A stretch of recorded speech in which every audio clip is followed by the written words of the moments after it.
That yet. That is so perfect, man. The blanket remembers. The blanket remembers. And how did that music fit the Journey intro so freaking well? That was crazy. I purposely didn't watch it to watch it live with you guys. So maroon pants, white helmet, white jersey. Fine, mix it up. I understand we like the all whites, but that is really, really cool.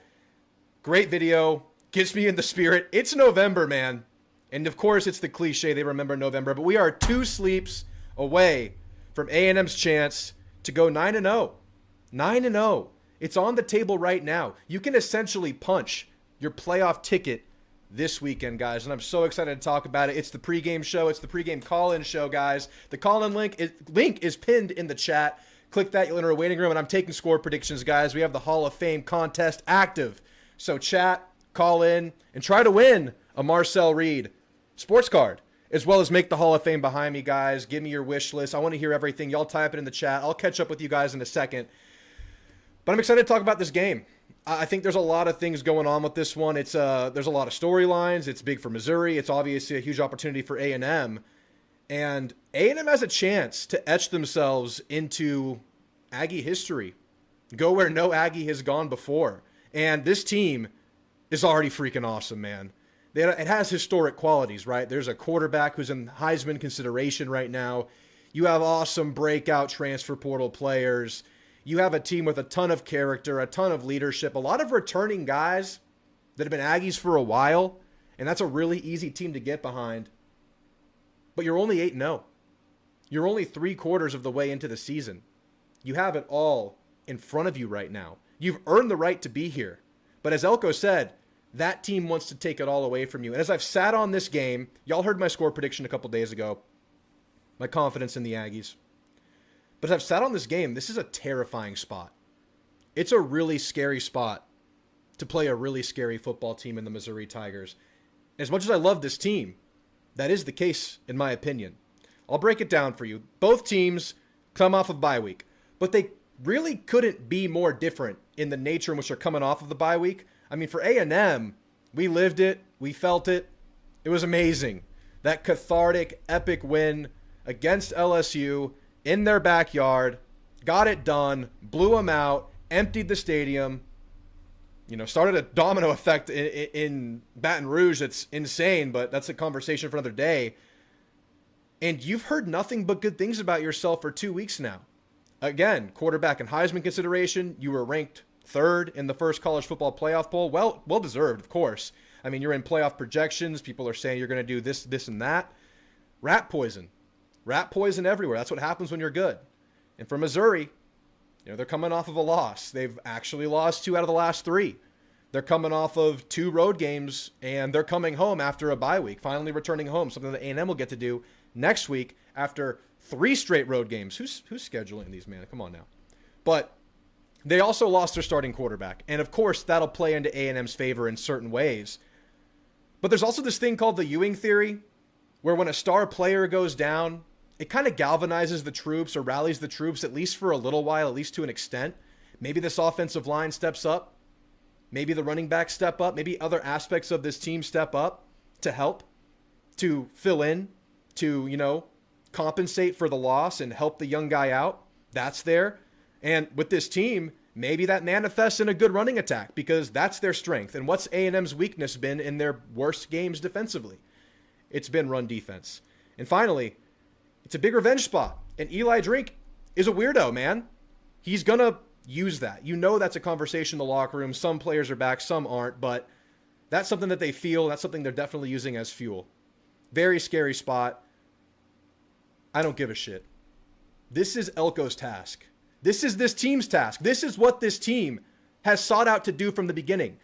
Because this team has the advantage of going and looking in a mirror and saying, this is what got us last year. And I know we hate to say they'll talk about last year. Elko hates it, but 12 months ago, you were in this spot and you failed. You failed. And that has been the mantra this entire offseason, week to week, every game. It's finish, it's improve, it's grow, it's mature. And they look in the mirror and they see that, and they know the task at hand. So much so to where Elko was actually asked about this in the presser. I'll play it for you guys. Mike, you talked about your team, playing with a sense of urgency. Teams like Missouri that you're playing, they are desperate for wins. Well, mathematically, you guys aren't. It seems like your team has been playing, I don't know if desperate's the word, but with a sense of urgency. What do you attribute that to? Yeah, I think we are desperate. I tell them all the time, we have earned everything that we've got, right? We've got a record, we've got a ranking, we've got opportunities that we have worked really, really hard to earn. And every single Saturday, someone's coming in and trying to take all of that from us. And that's the urgency that we have. In terms of Missouri, obviously they're a team that's still young. This is the challenge that you have in college football today is, they're still very much alive for the playoff. This is a playoff game for them. They obviously know they're going to have to win out in order probably to get in. And so, this is a huge opportunity for them at home on a big stage to make a statement that they're going to go chase a spot in the playoff. And so there's a lot more of that nowadays than there's been in the past when only 2 or 4 teams were making the playoffs. And so, in a lot of ways, this is a playoff game on Saturday in Columbia. I believe in Mike Elko. I believe in him in this spot. I believe this is the spot that he was brought here to overcome. And I think this team plays up to their standard this weekend. And if Missouri is able to go toe-to-toe with that, and they can, they have ability, they're a good team, so be it. But it won't be for lack of showing up. I don't think the spot gets to A&M, but it's going to be a hell of a fight. This team is going to bring their best. You're going to get a hungry, desperate team. Yet again, something we've gotten used to, but I do think this team is particularly better coached than many that you have faced this year. But I think A&M matches that energy 100%. And as much as I've kind of thought about this game and felt fearful of the spot, I'm not wavering. I'm sticking to my prediction. My score prediction I mentioned the other day, 34-20. But it's going to be a game for a while. This is a tough Missouri team. It's a good team. It's a worthy adversary. It's a team that's reeling and desperate with a really good coach. But I still believe in these Aggies. Guys, I want to hear your thoughts. Comment them in the chat. I'm going to read off chat in just a second. That call-in link is still pinned. So good to see you guys today. I see a lot of familiar faces. I see Rolly Mirabelle in the house. Good to see you, Rolly. I hope you're doing all right. I hope everything's going well for you, man. Noah 2 Wavy, good to see you, my man. T-Piz, howdy. I know we got it right the second time. Primal Gemini, 35-33 Aggies. Close one, man. Man, if this game ends up going down to the wire like that, I'll be here dying with you guys. I'll be on a watch party with y'all Saturday. I'm not making the trip to Como, unfortunately, this time. I am not the lucky charm. I would like to make that clear. I've been at 2 of the 3 road games, not all 3. It's not me, guys. It's not me. I don't have to go to these games, but I will be here. But that'd be a close one. I'll be dying here. We'd all be dying. 31-17 Ags, 35-17 Ags. I like it. I like it. Noah 2 Wavy. Cody, good to see you, man. T-Piz says 35-17, but I hope I'm wrong. And the defense heard the committee and allows nothing but a trash field goal at the end. That'd be beautiful, man. That'd be, I'm going to give you my wish list in just a second, but truly I would love for A&M just to go out and just dominate, leave no doubt, kick ass, take names, just look like a top 3 team and make a really good team look inferior. But I don't foresee that. I just think we're going to get too much of a well-coached effort from Missouri, even with the backup quarterback. I still have A&M winning by, let's say minimum 9-17, something like that. But yeah. Oh man, love the new uni video, but I'm honestly not a fan of the white helmets on maroon pants. I don't mind it. I think we all love the white, but I think maroon's part of our color, and it's good to mix it up, right? I want to hear your opinion on the committee having the Ag strength of schedule in the 80s. That's insane. It's just ridiculous. I'm surprised they did that. I don't listen to a lot of what the committee says. What I do is pretty simple. I watch the games, I watch the tape, and then I talk about it. I don't really listen to the committee or look at the rankings too much. That sounds crazy to me, but so be it. Just go win. Doesn't even freaking matter. Let them believe what they want to believe. All that matters is the wins. I have 38-23, says Jeb. I like it. I like it. If you're the number 1 3 in the country, I don't care. You can't lose to a third-string quarterback. Better not. I would hope not, but this, a lot of people are picking upset here, or at least saying upset alert here. It's not out of the realm of possibility. I don't think it's happening, but it's not out of the realm of possibility at all. JT, man, can you nail it again? Can you nail it again? All right, he said 38-26. This game is officially going to go 39-27. That's what happened last week. Good to hear from you, JT, man. Danifest Mestany. Give me Zollers and a stretcher. Damn. By the third quarter. Not for real, but you know what I mean. Got to hurt him, man. Got to not hurt him, but got to hit him. Got to hit him early and often. Force them into passing downs. That's key. That's key to this game. Get them into passing situations. Do not let them just go on these long, sustained running drives. That's what they want to be and do. Ags roll. Country Mozart says 42-17 Ags.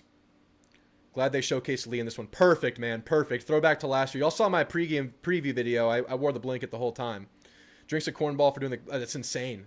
Insane cornball behavior. But that's just Drink, man. He has his quirkiness. He has his ways, man. Whatever. That's his style. I've come to kind of respect Drink because I think Missouri's building something pretty good over there. Hopefully they can keep him. We'll see. If A&M blows the doors off Missouri to move to number 2, I don't think Missouri is the opponent to allow that to happen unless one of the others slip up. I don't think this is the one. I think it has to be like a top 5, top 8 team for that to happen. I don't think it'll happen. But who knows? I just think there's a lot of like friction or just slow movement when you get to the top logjam of standings. Not that it really matters. Really want to know what the math is math, and I don't know. There's no math in a committee, right? They just talk. They're a desperate team, backs against the wall, fighting to stay in the playoffs, and they're playing at home. How ironic this is Missouri narrative. Yeah, it's the same narrative. I just think they're a much better coach team than LSU, than Arkansas, than Florida, and than Auburn. That's the difference here.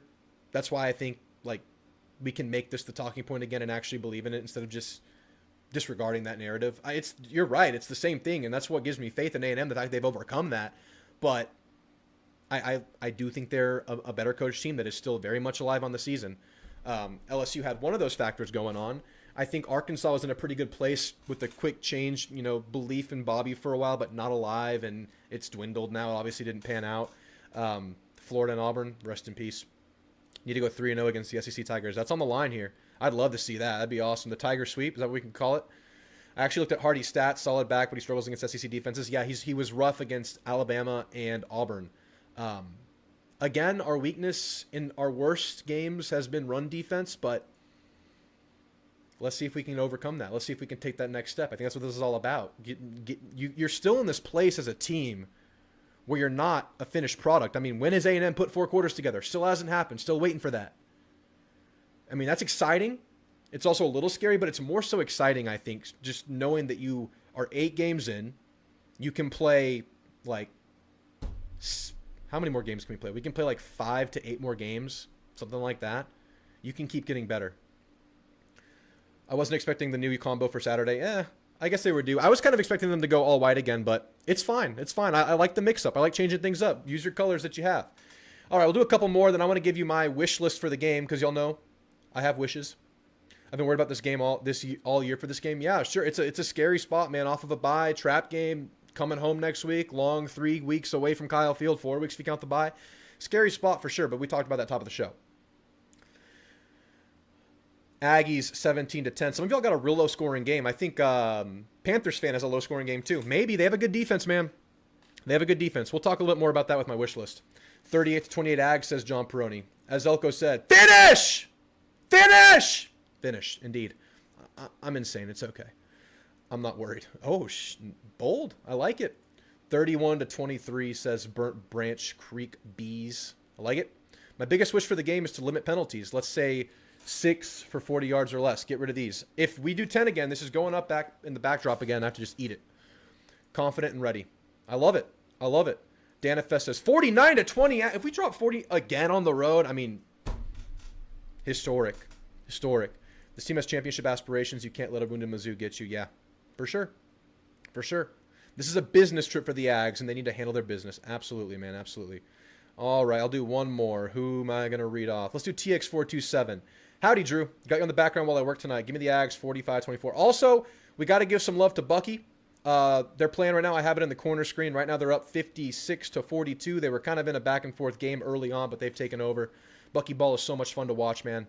I mean, I'm not locked in just yet. We'll lock in as football dwindles down and as March approaches. We'll get locked in. We'll do some watch parties later. But for now, I got to give you my wish list. I wrote down my wishes. Where are my wishes? Here are my wishes. All right, guys. I already gave y'all my keys to the game, so I'm going to get real specific with my wish list for this game because y'all know my keys, and I think it's also what I wish for. If you can establish a run against a good run-stopping defense that maybe is a little bit worse in the pass, you will roll offensively in this game. If you can establish a run against that front seven with the solid linebacker core, a really good defensive line, really good pair of defensive ends, you will do what you need to do in this game. There is a path for 40 if you're able to establish a consistent, strong run. You can run for 4.5 yards a carry. That opens everything up. That's there. But There will be passing opportunities in this game, I believe. I believe they will invite the pass. I believe they will try to make Marcel Reed a pocket passer. We had a player mention that in an interview this week. Catalan mentioned it, 7th-year senior. So offensively, first of all, I want to see Marcel take another step as a passer. It's been improved. It's been good. And at his best, it's been really good. I think we've seen him do it against both zone and man-heavy defenses. Notre Dame, when they went zone, I think some of the best plays where he moved the chain were finding spaces in zone defense, and credit to these receivers who were able to kind of sit appropriately in those spaces. Mario Craver comes to mind. Obviously, KC did it too. That was the Mario Craver game, though. But I want to see him because this might become a game where it is a passing game for A&M. There is a world where Missouri, their best aspect as their team, run defense, front seven defense, can bottle up our running game.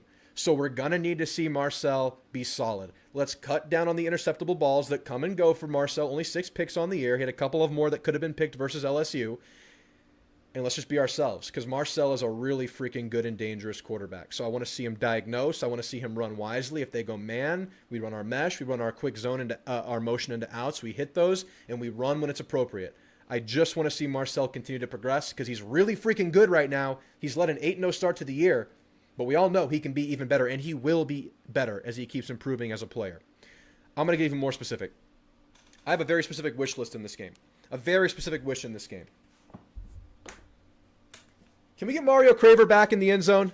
He almost got in versus LSU. He was so close on that end around versus LSU. You have weapons. You use them well. I just want to see Mario get more involved in this offense. It's been a lot of KC lately, and keep that up. Keep Ashton Bethel-Roman involved. Keep Terry Bussey involved.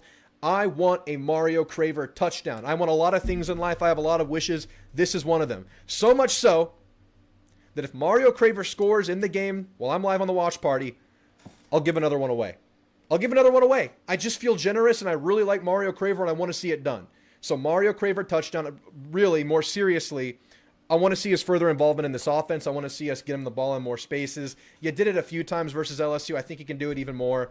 Love this guy. Explosive. Every time he touches the ball, his balance, his drive is so strong for his size. It's really fun to watch. Let's get Mario Craver involved in a big way. I have the hat ready. Last offensive wish for the game. And this is another specific one since you already know how I feel about things. I want the first touchdown of the game to be a KC Concepcion touchdown reception. And if that happens, we're doing a second giveaway during the watch party. All right, that's what I want.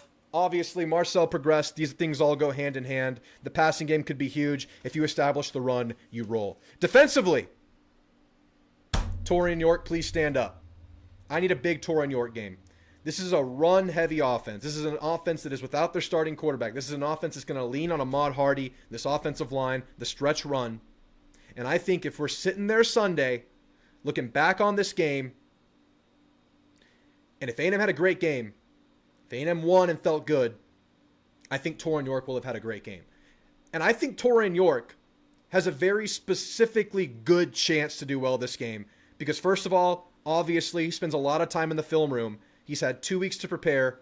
And this offense, down their starting quarterback, down their backup, down to the third string, with a really strong running game and a good running back, you have to imagine they're going to lean on that quite a bit. So Torian York, kind of keying in on what he has to do in such plays. That stretch run, gap discipline is huge in this game, as it always is, but specifically going up against their strength. I'm looking at Torian York to have a big one. In my final wish list, and screw it, we'll throw a third giveaway to this one. A&M has not been a turnover-forcing team this year. They haven't gotten a lot of picks. They haven't gotten a lot of, fumble recoveries. It hasn't been a thing for A&M. If A&M wins the turnover battle this weekend, obviously it's going to go a long way to making this a win. I will do another giveaway. I think Missouri's fumbled 12 times this year. They've only lost 2. They have put the ball on the ground a few times. Invite that. Look for that. And win the turnover battle. Win the game. My final wish list, overarching. We already talked about it. Don't let the rat poison bite you. Just be yourself. And I'm wishing for it. And I think I'm going to get that wish because I believe in Mike Elko, like I said at the top of the show. All right, guys, that's all I have. One more thing before we get into the calls. I see a lot of people waiting. I see Play to Win. I see JT Man. I see Rich. I want to go through the injury report with you guys. Obviously, we had a couple of big ones pop back up, a couple of ones that unfortunately we've gotten a little bit accustomed to seeing. And I want to find the updated one. Yesterday's is the only one I'm seeing right now. All right, let's go by yesterday's because they're outs and they're not going to change. Scooby Williams is out, guys. And if y'all watch my last couple of videos, the film review for LSU, the preview this week, I've really felt like Scooby was trending towards a really, really strong close to the year. And of course, we love and appreciate Damian Sanford, but if you have a three-headed monster, the more the merrier. It's an unfortunate loss against a team where you really could have used a third veteran linebacker. So that is a blow. That is something A&M will have to stomach. I'm looking at Torrin York leadership to step up. That's partially why it's on my wish list. Damian Sanford, same thing can be said, man. You're becoming you're a veteran now. You're no longer a young player. You played a spell role last year. You've been a starter for weeks now for A&M. You've had some badass games. You've done some really, really good things. Let's just be solid again. Let's just keep improving, man. Obviously, without Bryce, Le'Veon, and Tom Johnson, that's not new. Scooby is unfortunately the new one that A&M will have to overcome.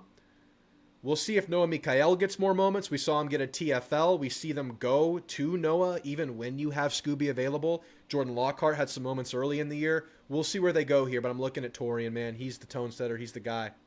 He's the guy.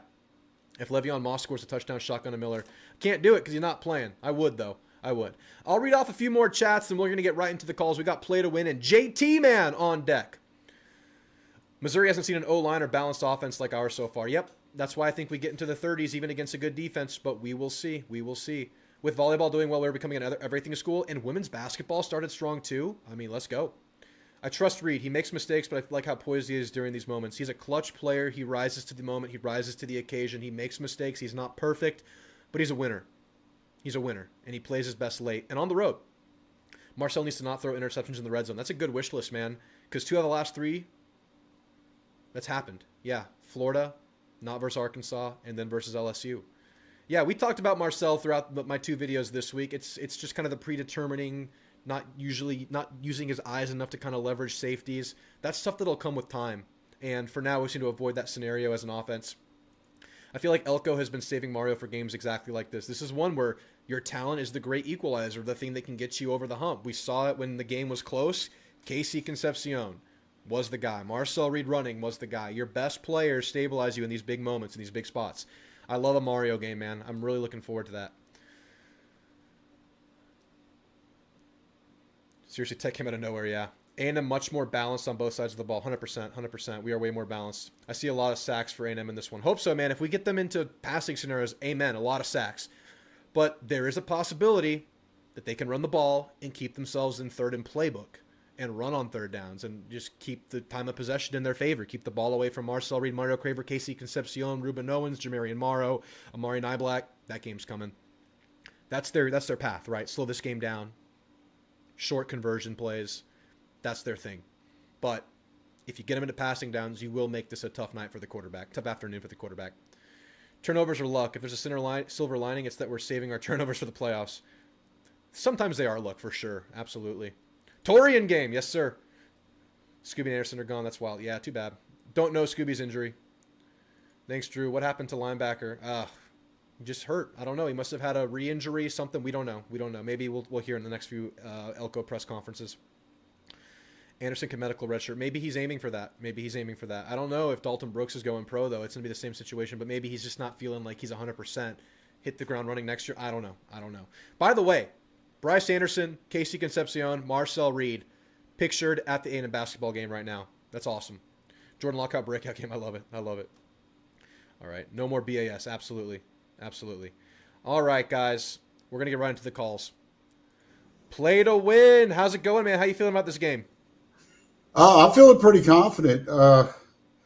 Somebody just made the comment that it kind of sets up like the same story with LSU. Yeah. And it does. And, highly confident. I think probably, I'm calling it 35-21 A&M. But I'm thinking that, Mizzou probably like LSU, they're going to score a garbage touchdown with a minute left in the game to make it 21. Yeah. So that's what I'm looking at.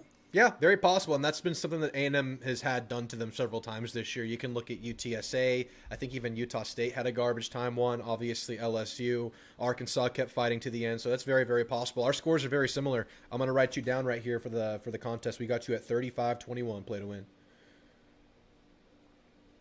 Yeah. So even Brad Crawford with CBS Sports, he's on the A&M bandwagon after we beat LSU. He's like, yeah, okay.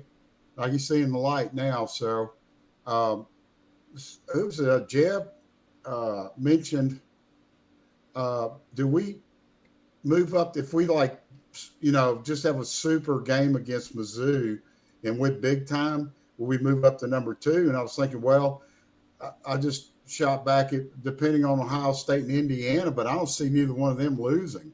Yeah, they would have to either lose or just play an absolute stinker of a game, and A&M plays really, really well. I think it's unlikely. I've talked about just kind of the friction in these polls. Once you get to the logjam of the undefeated teams at the top, we're all kind of slotted into our spots, and I don't see it happening no matter what kind of win it is, unless one of those teams just lays an egg, wins like ugly, super ugly, maybe. But even so, I think it's pretty unlikely without a loss right now. I think maybe the Texas game could be a needle mover way later. Who knows what happens between now and then, but I'm not seeing that. Yeah, I'm fine with number 3. I'm fine with when the first playoff bracket came out and where they got us at number 3, and I'm like, okay, I'm fine with that. Yeah, sure. And Well I've got earned. this, yes, and I got this vision. Man, I hope it comes true. But to charter, get a charter bus with everybody to Drewtamu if we're going to the SEC championship and load that sucker up with everybody who wants to go. Get your bags. Let's go on down the road, man, and go see that game in person. I'm serious. Guys, how do y'all feel about that live watch party together? Get a charter bus if A&M makes it. That's something we have to consider, play to win. That's a really good idea, man. All right. Closing thoughts, play to win. It's good to hear from you, man. Sure, man. It's good talking to you. Final wish is, hey, no block punts, no interceptions, no fumbles, low penalties on the yards. Don't help them. Don't help them at all. Yeah, is play a solid game. I know we're going to. They say we get solid. I mean, who saw 49-18 right before the game ended with LSU and they score that garbage touchdown? Who saw that? Right. None of us. None of us. We wanted to see it, and we did. We got to watch them play championship football in the second half of that game, and that's where we're at right now. We're playing championship football. Amen. Amen, brother. Well, all right, play to win. You have a great night. Thanks for calling, man. We'll talk soon. Okay, buddy. Take care. And by the way, you said nobody saw 49-18 with the backdoor touchdown. There's one guy that saw it coming. There's one guy that called it, and that's JT, man. JT, man, how we feeling about this game? Man, I'm feeling good. I got a phone call that I've got to take, so I super apologize, but put me 2 people back in the chat, and I will get you then. Sorry about Okay, no problem. Sounds good, man. Sounds good. I thought that was going to be a bit. I thought you'd be like, Elko's calling. We're going to put belt to ass. I thought we were setting us up for that, but all right, we'll go to the next one.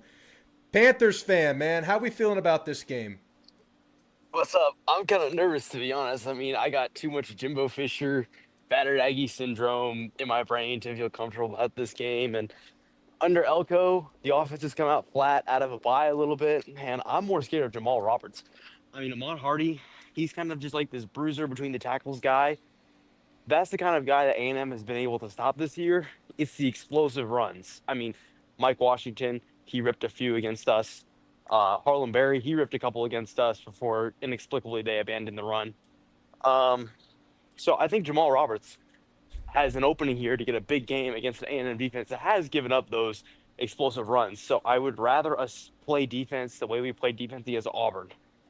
Yeah. Don't let them run the ball. Challenge a limited quarterback to beat you and beat this secondary that is so good. Will Lee, Des Ricks, these safeties are really good. I want to see some like exotic blitzes. I've seen Mike Huckle dial up the crazy blitzes.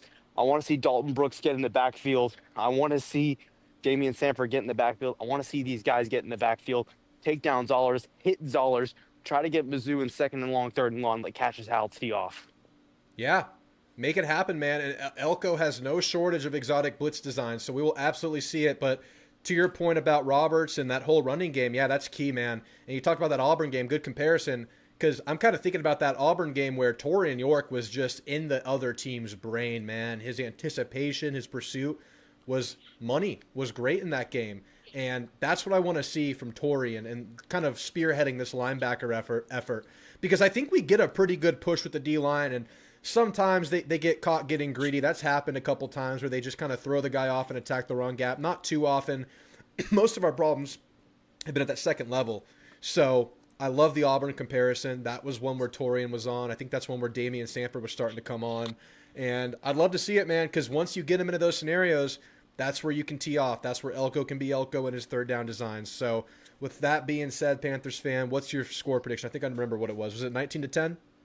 Yeah, it was 19-10. I put that in comment section of Tuesday's video. I just want to talk about the offense real quick. Yeah, go for it. Ruben Owens, I don't know if you saw the injury, because I know you're at the LSU game, so I don't know if you saw the close up of the injury he had, but turned ankle. I mean, I've had similar injuries to it looks similar to what I've personally had playing basketball, and like those are no joke. So I mean, Ruben Owens a little dinged up. I don't trust Daniels, Smith, and Morrow. I mean, they're good backs. I don't trust them against the Missouri front, so I think Marcel Reed's gonna have to beat him with the arm. And I've been hearing a lot of people in the chat, and I've heard you talk about it. Like, let's get Craver like 10 targets.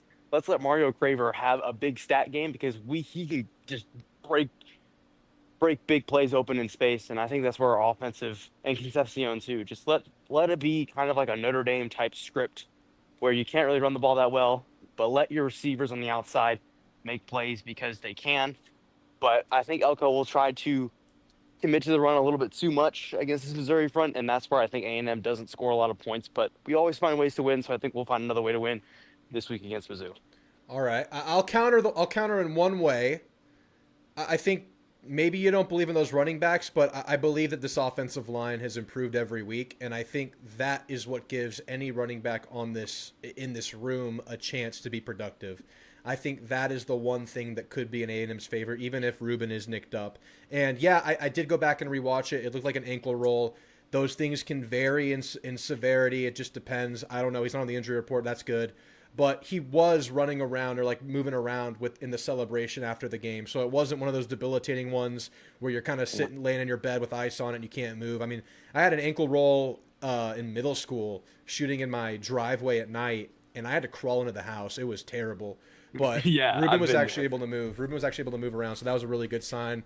But didn't have to go to him because Mara was killing it and actually got some good Amari reps in that game. But all right, Panthers fan, good score prediction. Good hearing from you, man. You have a good night. Thanks, you too. All right.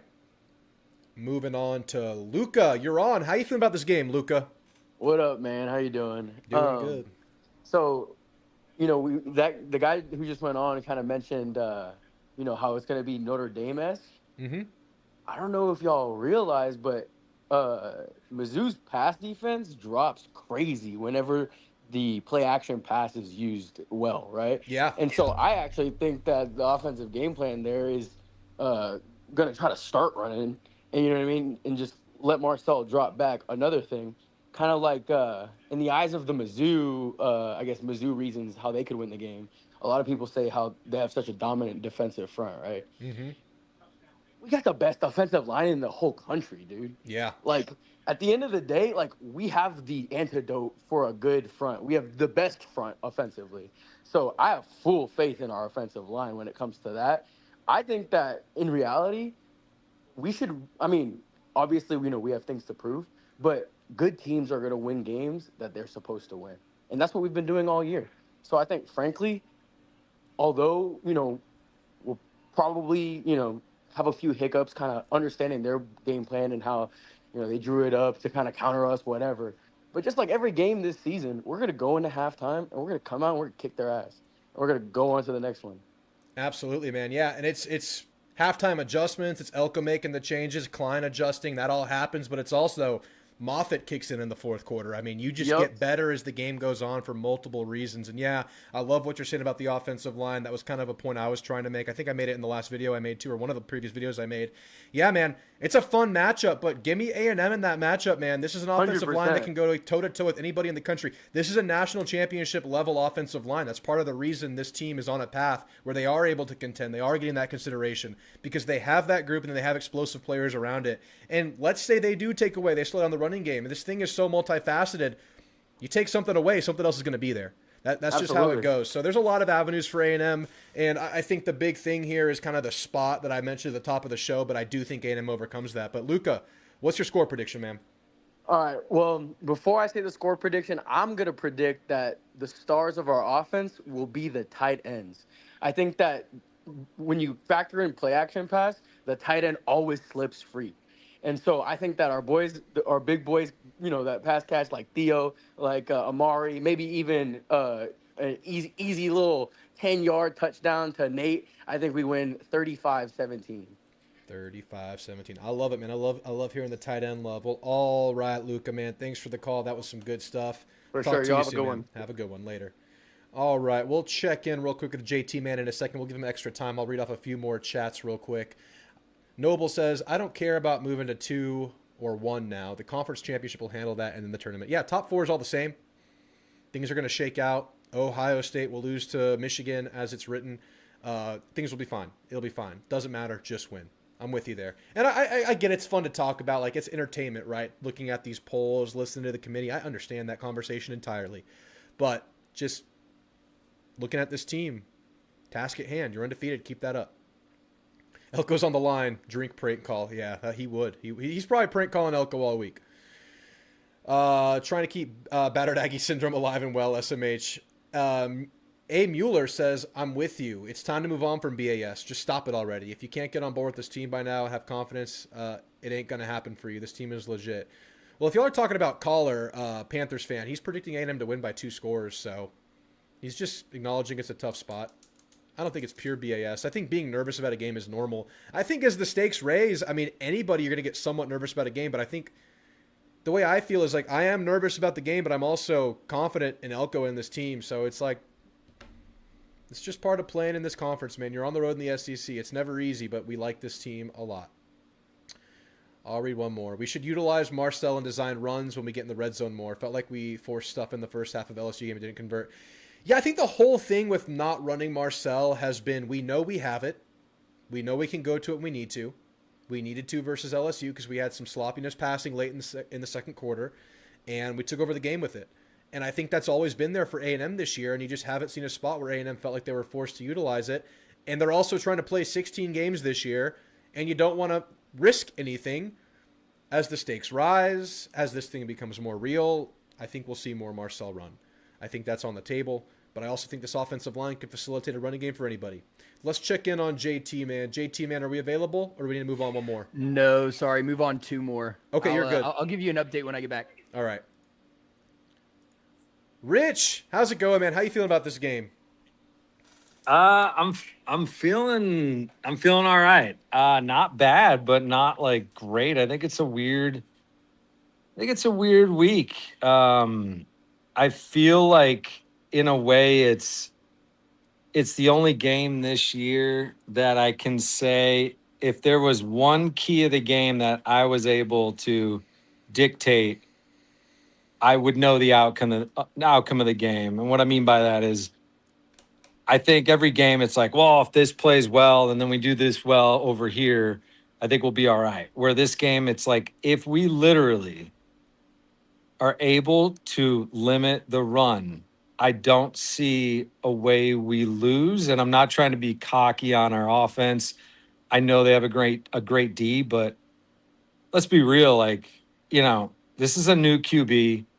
Missouri's QB was like highly rated in the SEC rankings of QBs, like in the beginning of the year. And as they were rolling, it's not like, he was a dud and they just have a running game. Like they do have a great running game, but I don't know. I just feel like it's a hard game to predict, but if there's one aspect that we can control, I think we win it. I don't see a way out. Yeah, I 100% agree, man. If you're able to make them a passing team, you will tee off on a young quarterback. They have a solid offensive line. I think our pass rush can go up against anybody in the country. That's why we're a top 3 team right now. That's what we do. That's one of our strengths. I like what you say about them losing a lot by losing Pribula. And I think part of it is Pribula, but part of it is that they're on their third string quarterback. And if you look at Missouri against Alabama, which is kind of the best comp I've been looking at for level of competition of what they'll be playing against us, in that game, Bama was able to take away their running back running game. That was one of Hardy's worst games of the season. But what kept Missouri alive in that game and what equated to a lot of their success was quarterback designed run.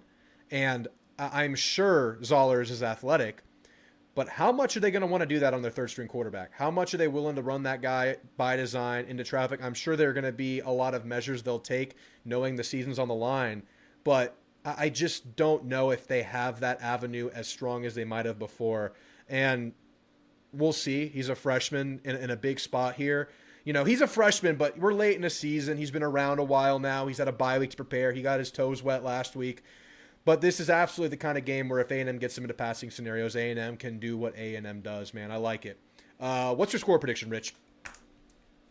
Oh man, I feel like I have one set in stone, but then I think I'm kind of nuts for thinking it. But I'm gonna go 38-24 Aggies.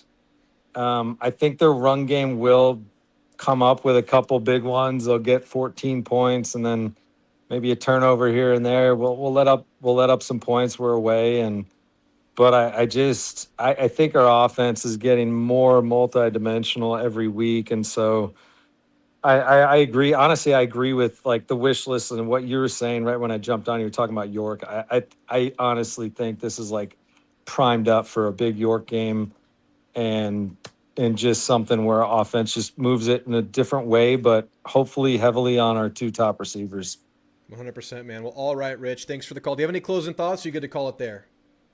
I'm good to call, man. I'm just happy that I got an email asking if I want to get SEC championship tickets if we get there. That just means we're on a good road ahead, and I'm excited. So, not that, just saying like that. That means there's good things happening, good things to come. Absolutely, man. Let's go earn the right to make that trip. Rich, you have a great night. Thanks for the call, man. Take care, man. Later. Good stuff from Rich. We have a better run defense than Bama. We have a better running game than Bama, too. We're better than Bama. It just hit me. We'll see. Theo, you're on with Drew. How you feeling, man? How you feeling about this game? Theo, you are muted. I'm looking forward to it, sir. Me too. I think that we're in for a little bit of a low-scoring dogfight. Very possible.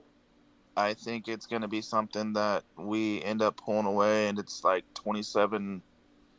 Or not 27-20, I'm sorry. 27-3, like the final score. But I think for most of the game, it's going to look like the Auburn game in terms of the key is not beating ourselves and shooting ourselves in the foot. If we can stop doing that, then that score will be a lot better and a lot higher, as we saw, obviously, the Auburn game, when we outrushed them and outgained them almost 2-1.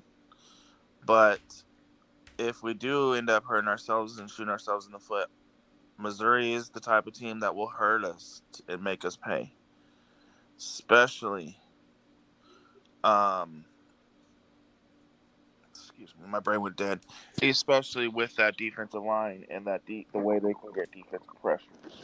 Yeah, it's funny. I don't know if this is intentional by you, but you going 27-3 with the score and then comparing the game to the Auburn game. I don't know if you planned this, but I feel like if A&M's not making those penalties, that is literally the score to the Auburn game. I think it literally would have been 27-3. I think that's actually like what it would have been. So I feel the same way. And I also feel that like people outside of A&M keep giving A&M more motivation to do things. So let with them keep saying, A&M doesn't have a good defense. Well, that's just going to make this defense play at another level.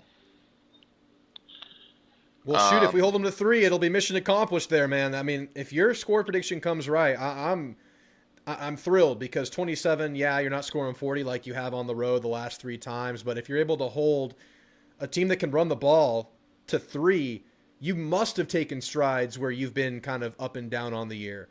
So, I mean, if your score comes true, they definitely heard the whispers, and I don't know, like, do you think Elko uses that stuff? I think he does. Yeah, I think what it is as long as we stay defensive sound, and play our formation and play the way we can, correctly.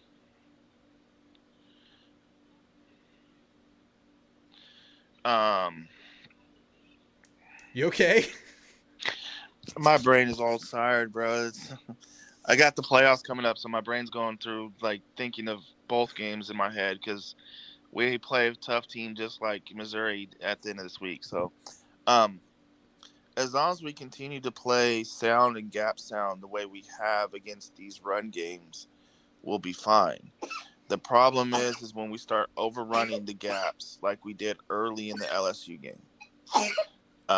And it took us a minute to get settled in because we weren't used to teams running at us like that. They're always trying to run sideways or to the edges on us, thinking that, they can get away from our size or our speed. But in reality, the way to attack us is to go straight up the middle. And that's where Big Regis and Hicks is going to have to play big. But at the same time, I don't think their offensive line can handle our D-line. Does that make sense? Well, yeah, but I like our D-line against a lot of groups. I like our talent against a lot of groups. Just to your point, it's about the discipline. It's about gap fit. It's about being sound. That's what it's all about. Because I think person for person, I think we can go up against anybody in the country. We're obviously extremely talented there. It's just avoiding those mistakes, avoiding the gap overruns, and just being clean. Because if you do that, that's the path to holding them down to what you are predicting that we could. But all right, Theo, I got a lot of callers. I got to move on. Yep. Appreciate the call, man. You have a good night. You too, sir. Be safe. All right. JT, man, we got you, man. How was the conversation with Eli Drinkowitz? The conversation with Drink, he called me out because beginning of the year, before the UTSA game, I believe, I came on and I said that Drink was going to be the one on the hot seat. Well, down 4 other SEC coaches later that are not Eli Drinkowitz, I think we got the opportunity to go up there to Missouri and beat Eli Drinkowitz out of a new job. So we can beat him bad enough that, LSU don't want him. Auburn don't want him. I really think that if we do something like that, that would be, I think, my highlight of the season. But it boils down to something that I heard. I think it was the PFF guys on YouTube. It could have been on 3, but I'm pretty sure it was PFF. In Twin 9014 said it in chat a second ago. Mizzou's secondary isn't sketchy. And their defense overall is ranked 12th in the top 20 nationally, right? Just all the reports somewhere around there. The issue is that they are the 97th rated defense when it comes to play action, either passes or just run defense in general. And if we know one thing, play action is Colin Klein's staple.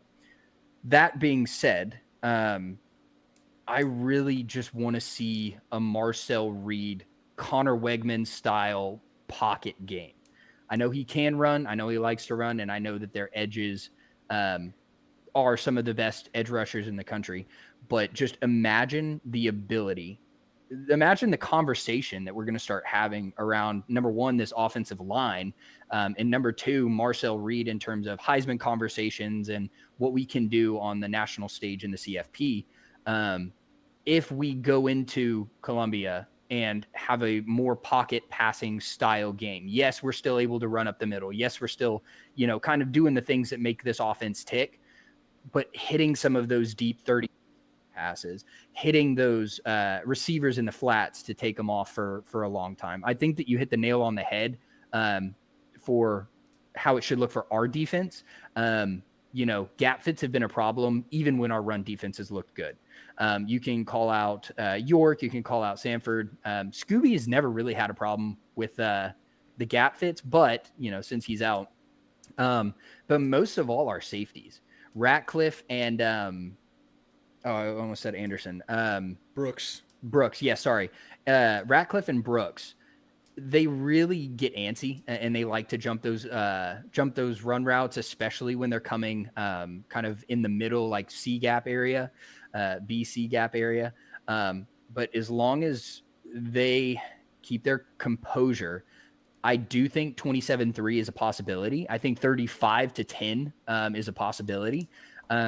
My prediction was 38-26. The reason that I did that is I think that, Torian can only get so comfortable with footage with film that he has. And so it's really going to boil down to if this Zoller kid can step up. And he's got 2 weeks to prepare and watch all of our film, just exactly what he's kind of going to see. Drinkwitz is a good coach. I really liked what he said in the presser. He's really preparing for that revenge game that they should have gotten last year. It's just really going to boil down to who's the better team at the end of the day and who's the better quarterback. So I think, and I'm going to get detailed with my pick, I think that it's going to be 31-26 because A&M is going to have control over the whole game. I think that they're going to score in the fourth, try to go for 2 to get it within 3 points. Aggies are going to have 31. And then I wanted to stop there and just say 31-26. But, man, you juiced me up putting on that red cap. I want to see Mario Craver. I want to see the exact same play that we had against Notre Dame. Now, I think that'll be a more short yardage pass, right? Like in that 10 to 15 or sorry, like 5 to 10 yard range where, he's going to hit him in the flat. He's just going to take off for, later in the fourth quarter score. But I think that this is a game where we're not going to get another complete performance. You saw what happened with Auburn when we were coming off of a bye week. Just historically, guys getting rested.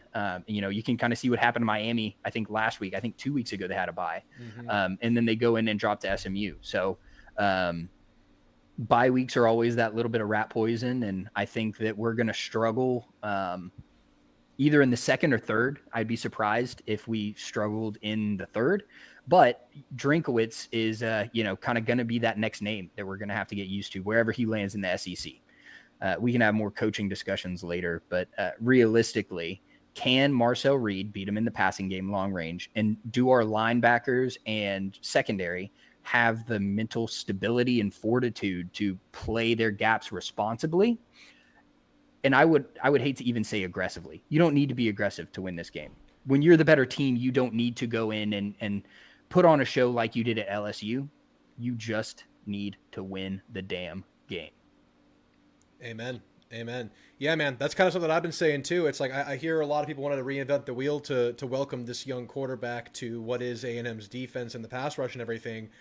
But I think I'm with you there, man. It's all about discipline, gap soundness, assignment soundness. That's what it all comes down to, man. But all right, I got you down for 38-26. I see what you're saying, man. Maybe more of that Notre Dame game approach. It's kind of a similar, I think, vibe to what you're kind of getting at. A pass-heavy game, play-action-heavy game, where you let these receivers go to work, you let Marcel work, and I think Marcel's gotten better as a passer since then, and that was a pretty good game for Marcel. It was like under 50% passing, though, but maybe he can be a little bit better than that, even better than what he was in Notre Dame. So we will see, man. JT, man, I appreciate the call. You have a good one. Thank you, sir. Have a good night. All right, guys, moving right along to Caps. Caps, how we feeling? Yeah, buddy. How you doing, dude? Doing good. Happy to hear from you, man. How you feeling about these Missouri Tigers? I think we're. It's not about who you play, but when you play them. That's what I've been saying. Yeah. Yeah, and Bo Prabula, he was a really good quarterback for him. He could. Everyone keeps talking about Hardy, and he's an incredible running back. I get that, But when you account for a really good running quarterback, and now you really don't have that, you can just kind of key in on Hardy. I wonder if he's going to have a really good game, you know? I don't know. Yeah, I don't that think so. you don't. I don't. And, I watched Tony Catalina. I love that guy's name. It's a great He name. he had all the throws, from Zollers in that previous game or whatever. And from what it looked like, he was, just a one read kind of thing. And I don't know. It didn't seem like he could. Is he athletic at all? Can he run? Well, he's a high school basketball player, so I would assume he has a certain level of athleticism. He did get hurt his senior year of high school, so I don't know how that's affected things, but yeah, he should have some athleticism. But my whole thing is, you're down to your top two quarterbacks. How much do you want to run him? Right. I feel like they've already learned that lesson. Remember, they already got their backup hurt in like the first play of Yeah, the season. So they don't really have anybody behind him, so he's just going to stand back there. And he did a really good job of moving around the pocket and stuff. So he showed a lot. He did. I just I don't know if they have enough offensive firepower. And I heard their tight ends hurt. Is that right too? he was questionable yesterday. I heard it was a dislocated shoulder. Listening to some of their insiders, I don't know. Jesus Christ, a dislocated shoulder. Oh my God. Yeah. Sorry. I could never play football. That sounds terrifying. God. Yeah, that can vary in severity too. I was playing football back in my high school days. I was playing offensive line, and some guy shoots the gap next to me. I'm trying to get a punch on him to help the running back out with the blitzer coming on. My shoulder got stuck like this, and if you're looking at the video, I'm like at a 90-degree angle with my torso, and I had to pop it back, and it hurt, but I played through it. So dislocated shoulder, I mean, maybe he can come back. It didn't sound like they were super hopeful about it. The backup, what was his name? Jude James, hell of a name. Jude James actually scored after Norfleet went down against Vandy. So I think just the nature of what the running game can do and how it can open up play action for them, it'll allow tight ends to have space. But Norfleet was a very important player for them. It's something to watch for sure. Speaking of tight ends, another guy, we've been waiting for this guy to emerge. And, the previous caller talking about the play action, Missouri being susceptible to it. No better person to exploit that than my man Amari Niblack. Come on, dude. Jurassic. Come on, you galloping goose. Come Let's- on, buddy. You got to get out there. I think this is the game where he gets a touchdown. He breaks a big one. He gets behind the linebackers and he's exploitation city, dude. I'm excited about that one. We haven't seen it all year. This He's is the like one, X right? Factor. This is the one. Yeah. We keep saying it every week, but this is it. This is the one. You're Yeah. right. Yeah. And, Who's been saying it every week? Choate, the 12th man's been saying it every week. He's been saying it Yeah. every week on X. This is the week. I'm telling you, at the start of the year, you're like, oh, look at this guy, holy shit. And, well, we'll see. But another dude, Marco Jones, Oh, yeah. finally getting some production. I think he'll continue on. And I think this defensive line's going to feast on this freshman quarterback. I think they're going to stop the run, and it's going to be really, really tough for this guy all day to move the ball. And in particular, Mizzou's going to want to keep our offense on the sidelines, and I'm not sure if they're going to be able to do it, dude. I really don't. If they can't, we win. I mean, that's their path right there. Make this a slow game, a slow burn. Keep the ball away from our offense. That's how they do it. So we got to go out there, stop a run, stop a team that, to your point, might be more one-dimensional than most games they've played this year. But what if he comes out and he's freaking Peyton Manning? What if he comes out and he's just a freaking ringer, man? What do we do? Well, the first drive for every single game this year, it's looked exactly like that. The team comes down, they either get a touchdown or a field goal. How about us not giving up, points in the very first drive? That would be pretty cool. That'd be That'd nice. be a cool way to, Offense been starting fast, but the defense been kind of, you're right, giving it up early. It takes a little bit. And as far as billboard, is that right? And bulletin board? I don't know. Whatever. Yeah, The billboard. freaking college football playoff czar or whatever coming out and saying Oh, our defense is lacking. That's why we're 3. Well, man, they're playing that on loop. Put I it on the mean, this is put it on the billboard, man. Put it on the billboard next to the stadium, man. That's something we need to remember and see, because that's what they're telling us. That's the feedback right now. They don't think you're good, man. They don't think yeah, you're they think good. you suck. Yeah, bulletin board, cardboard, whatever, any board. Yeah. Find all the boards and put that shit on there, because, and hey, look, Mizzou's 22. Okay, yeah, they've got a freshman quarterback. What better opportunity to do this and show them and showcase your defense than in this matchup right here? It's all kind of looking pretty good for us, man. It really is. So, and Torian York's gonna feast, man. He's gonna have a really great game. Yeah. And same with Damian Sanford. Those guys have got to step up, and they have all year. So Yeah. we'll it's, see. It's time, man. I think this defense, they've had great moments, obviously super high level in some regards. They've had some shortcomings, but I think this is the point where you become what you're going to be. So you're right, man. This is the absolute opportunity. There's an opportunity to make a statement after what was said by the committee. Caps, we'll end with this. What's your score prediction?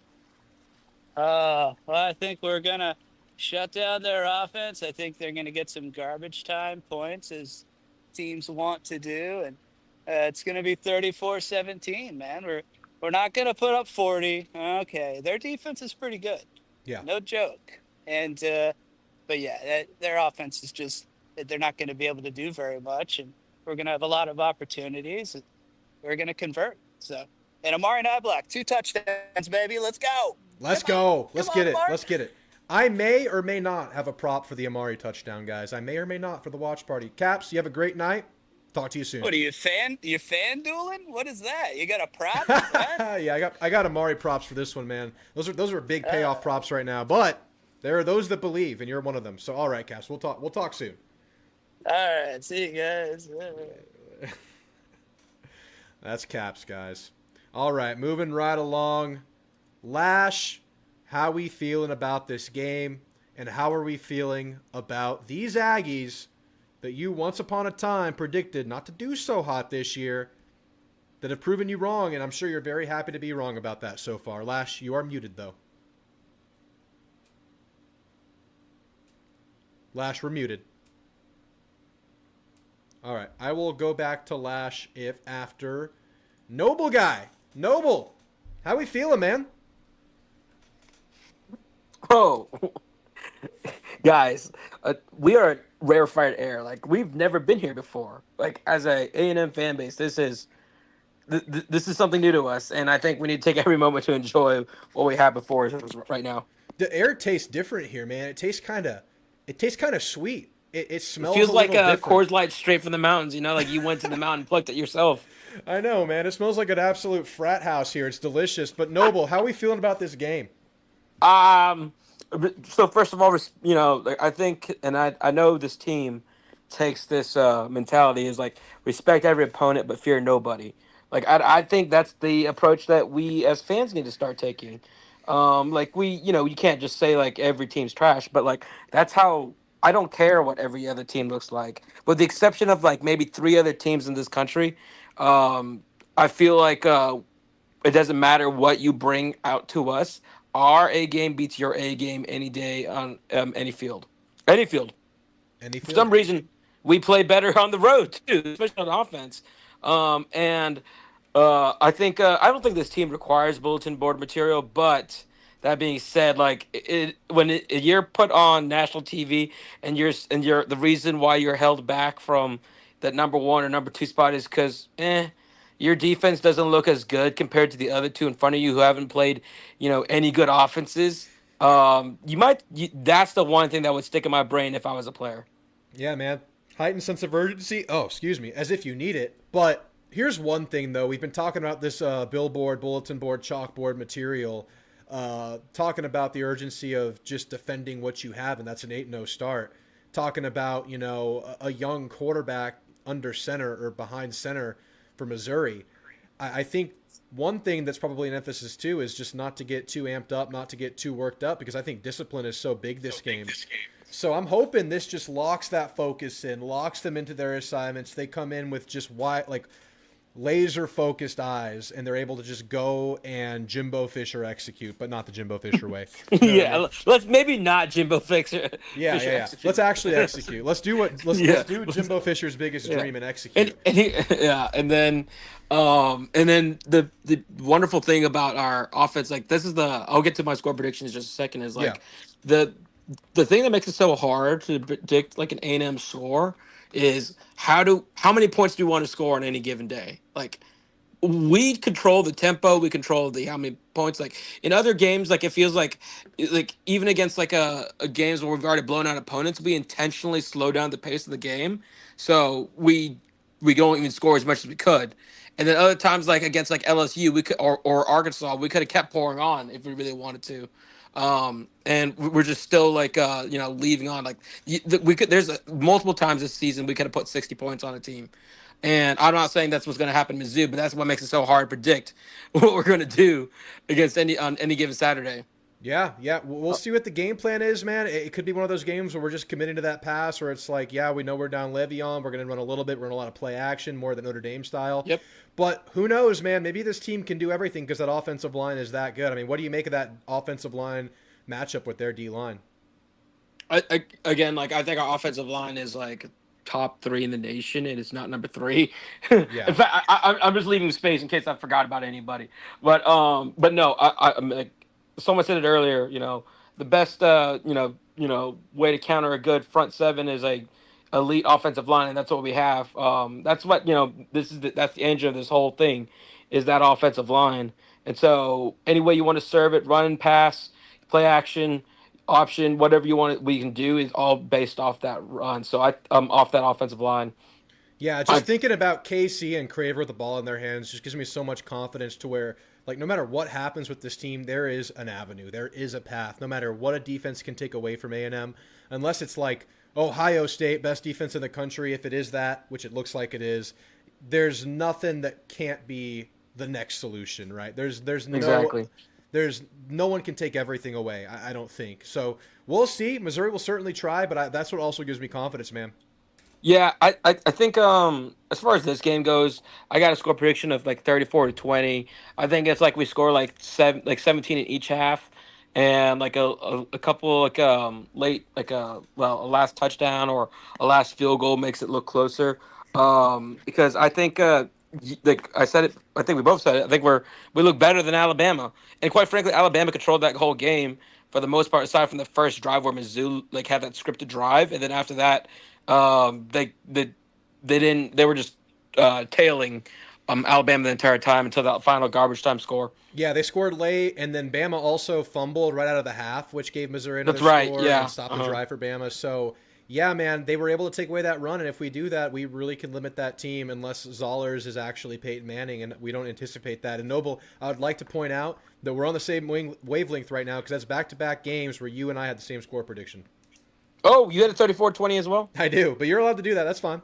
Oh, okay.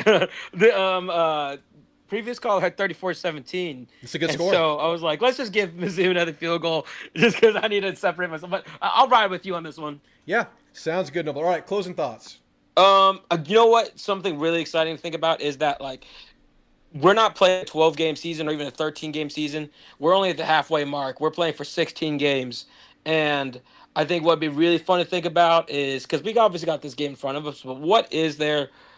Because I still think there's a lot left that we can do to improve and scale up to a championship effort. Because I think that's what this team's aspiration. Like I'm sure you listened to the Mike Elko radio show, and he didn't make any. Like his quote was like, "I'm not making any promises, but this team is special." Yeah. I think that's why like I have so much confidence coming out of the bye week. I think you got to see.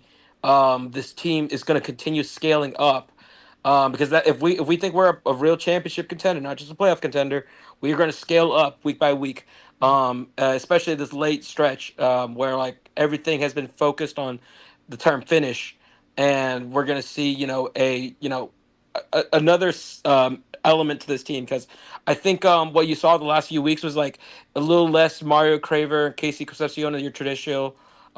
Passing because teams were locking up on them, and now you see ABR and maybe Bussy coming out and the development of tight end game, and I think you're going to start seeing a combination of everything. It's going to be so much balance. It's going to throw other teams into imbalance. 100%, man. If it's not one, it's another. We'll see, man. I'm hoping this is the big Craver game, man. That's what I really want to see. I want to see it from him. I feel like he started the season strong. Maybe he can have a big part in the close of the season. And to your point about just always looking for the next step and improvement, I mean, this team is obviously really freaking good enough to be 8-0, but clearly not a finished product. And I mentioned this earlier. That's so exciting because it's not like you're just a team that's just playing out of their minds. You're not. You still make mistakes. You still have imperfections. You still have areas you can improve. You still have a young quarterback who's growing. And that's exciting, man, because like you said, you're playing for 8 more games, and this team does get better week to week. So, all right, Noble, that was a great call, man. I'll talk to you soon. You have a good night. You too. I can't wait for the live show on Saturday. It's going to be fun, man. We'll be here. Talk soon. Later. Later, guys. All right. Yes, Aggie basketball got it done, 104-70. They almost got to 100 in game 1.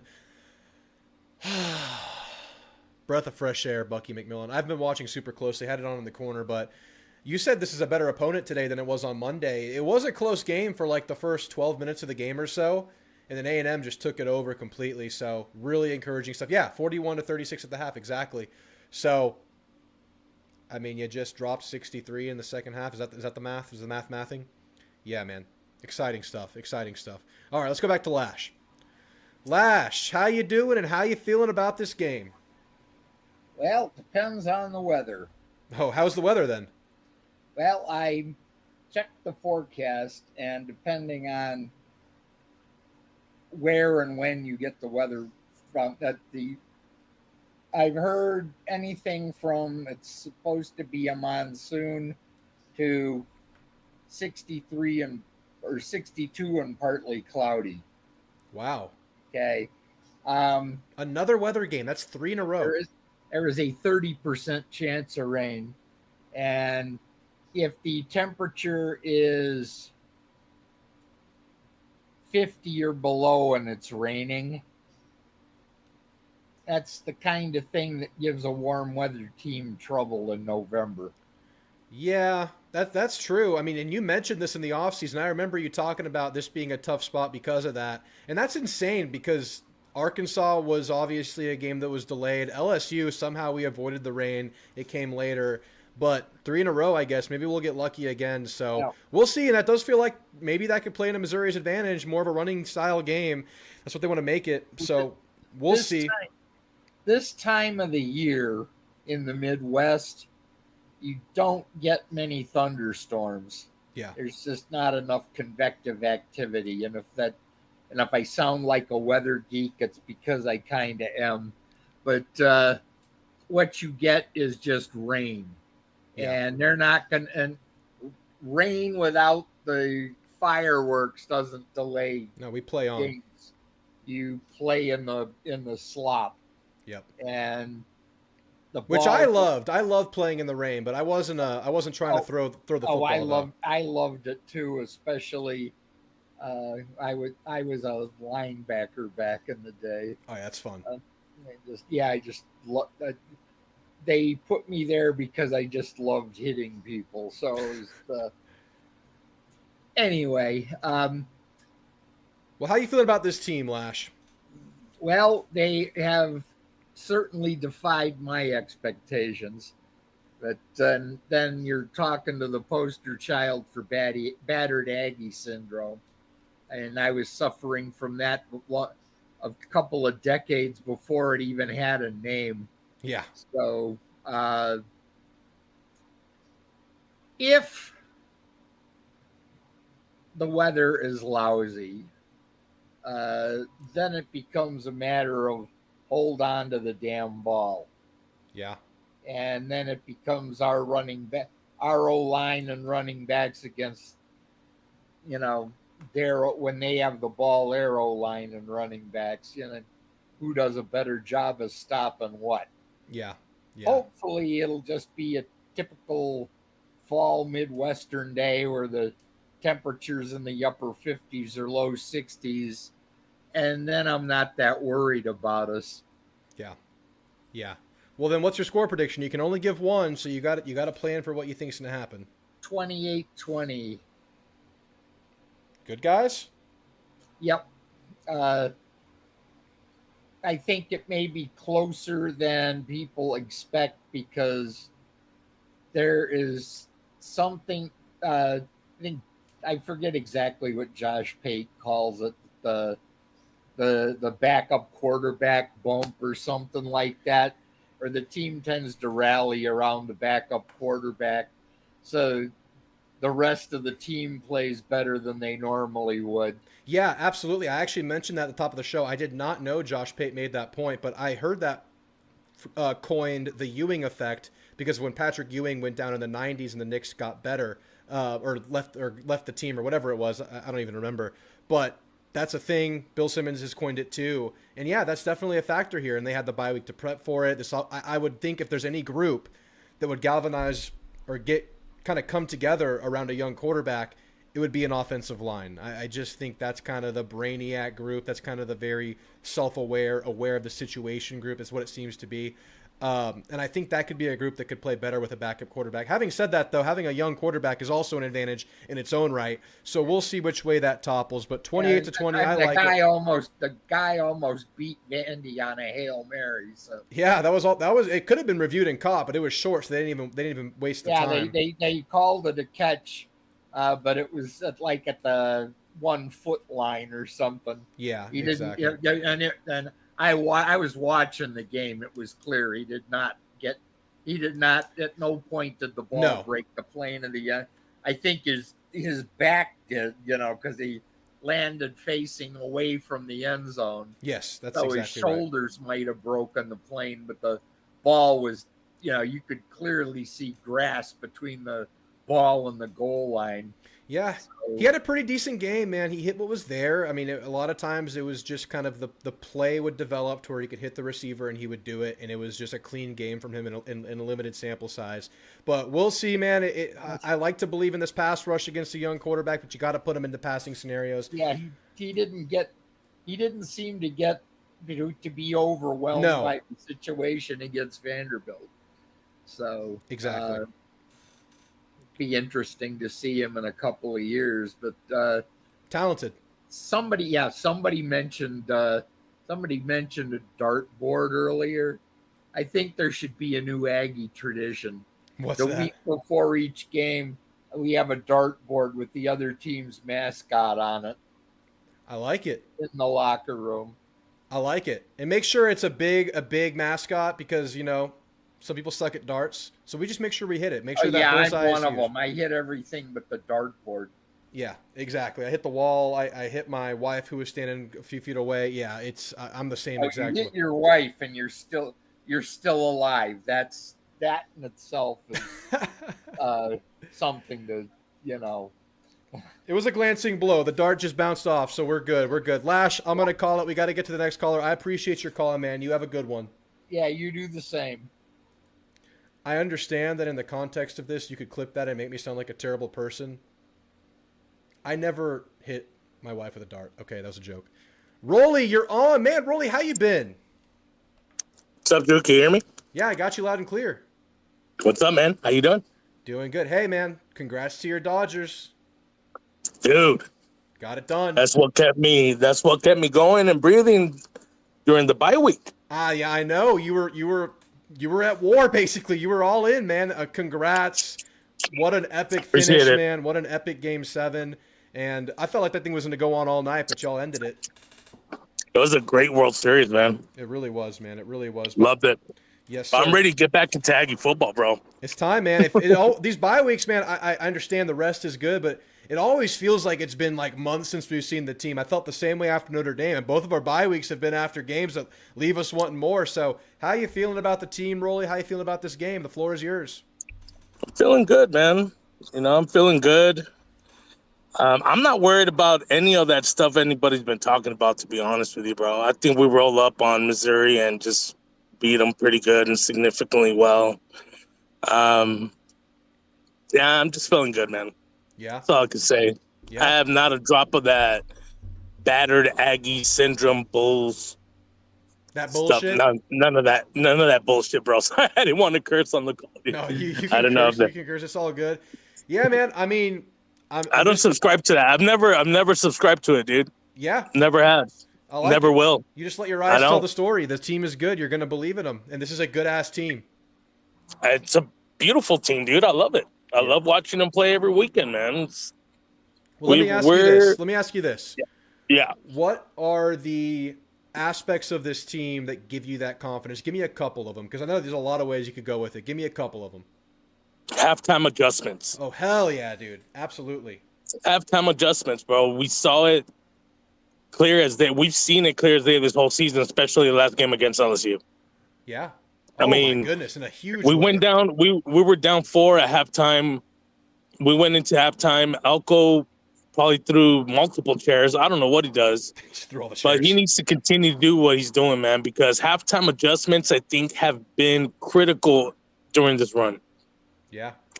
Absolutely, You man. know, and we saw it on full display this last game against LSU. Yeah, and I was just telling another caller who mentioned the same thing. And it's like you get halftime adjustments schematically, but then also as the game goes on, the Tommy Moffitt effect comes into play. So it's just like a double whammy. You just get better as games go on. Oh, yeah. And that's a Because these characteristic kids of are a this lot team. stronger. They're a lot faster. They're finishing Good shape, exactly man. what they've been preaching for 2 years with Elko now and with Moffitt. Finish, win, you know, and that's what they're doing. I'm not concerned. I'm not concerned at all. What's your I'm score really not. prediction? I'm 37-20. I love it. 37-20 Aggie. That's a great score, Rolly. All right, man. You Well, know, it's really good to hear from you. Give me your closing thoughts. I want to hear more. no, man, just excited for the game. I think I want to tune into your watch party on Saturday, but I think I'm going to the Texas A&M El Paso Club watch party. Oh, hell yeah. Which I found a group of Aggies that are freaking awesome, dude. So they have watch parties at a bar here in town. So I've been going to those. So it's been a lot of fun. But yeah, man, glad to talk to you. I wanted to get my score prediction because I want one of those cards and I want my name on that damn board. So hell yeah. Hell yeah, man. I'd be honored if you won it, Rolly. I'm rooting for you, man. I'm rooting for you. You definitely, take care, brother. man. We'll talk soon. Beat the hell out of Appreciate Missouri. you taking the call, Drew. Take care of yourself, man. Later, Rolly. Good to hear from you. All right. Good stuff from Rolly. We're getting short on time. I'm going to keep this thing a-moving. Jay Paul, how we feeling, man? Doing all right. How about you, Primo? Doing good, man. Can't wait to see him play again. It's been a long 2 weeks. Ready to be entertained by my team. Man, this damn ESPN app just came back.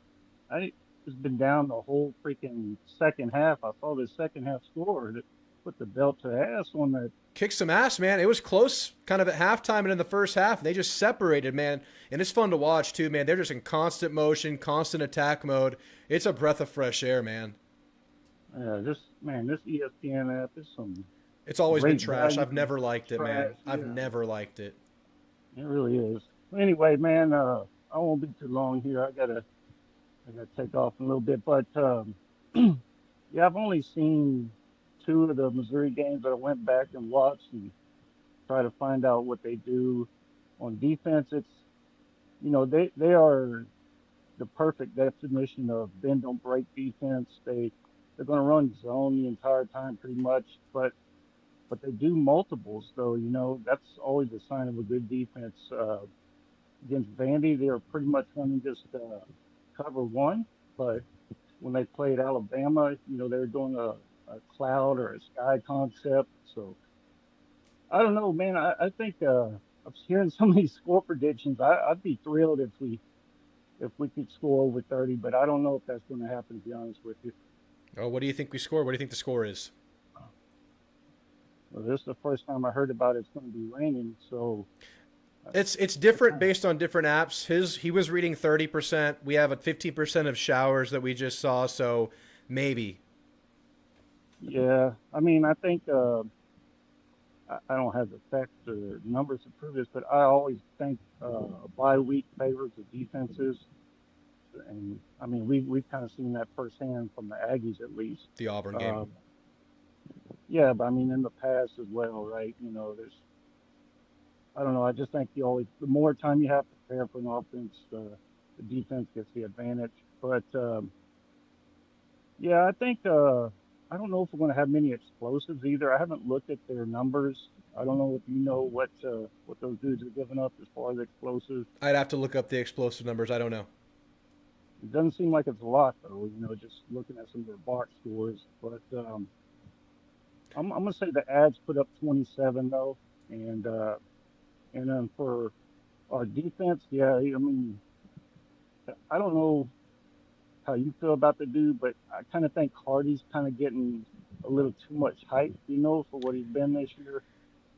Yeah, man, because he wasn't the same against SEC defenses. The good ones, Auburn and Alabama, really bottled him up, man. He averaged, I think, under 4 yards a carry in both of those, if not even significantly lower than that.